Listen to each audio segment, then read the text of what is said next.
Селден көбүнчө үйлөр, турак жайлар жабыркайт. Анан бизде Кыргызстанда көпчүлүк үйлөр негизи ошондой сел кырсыктарына туруштук бере турган стандартта салынганбы? Бул боюнча дагы кандайдыр бир талаптар барбы?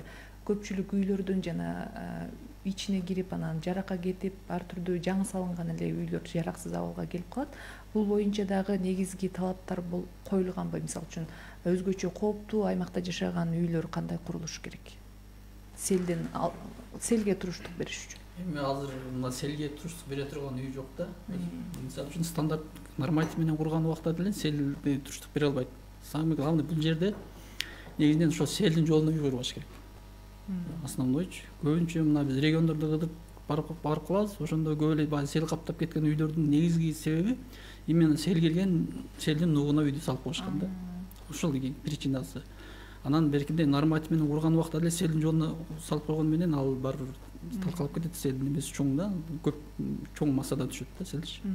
Аны кандай сел келбей турган аймакты кантип аныктай калса болот? Аны мисалы үчүн азыр мурун мисалы үчүн мына системага түшкөнгө чейин ал үйлөр жерлери берилип калган да. Азыр мына уже системага түшүп калды. Азыр бүт мисалы үчүн жергиликтүү бийлик баягы жерлерди трансформация кылып туруп уже элдерге берип атканда биз менен макулдашат. Ошондо биздин мониторингтен анан жергиликтүү биздин область территориальный немелерибиз бар, башкармалыктар. Ошолор эмне жерден сел келет, бул жерге үй салса болбойт деп туруп немелердин генеральный пландарын согласовать этип ошо менен иш алып барышат.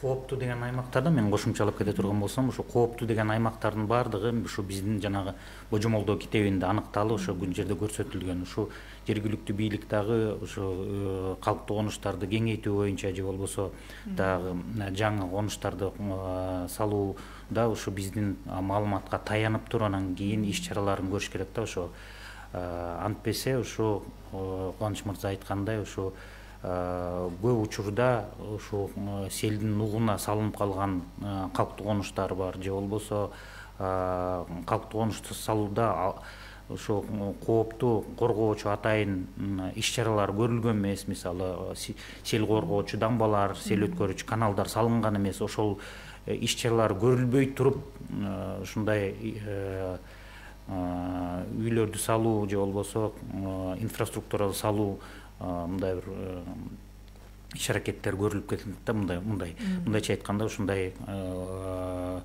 кийин кесепети ошо биздин өзгөчө кырдаалдар министрлигине жалпы ошо биздин жарандарыбызга зыяны, чоң материалдык зыяны алып келет да.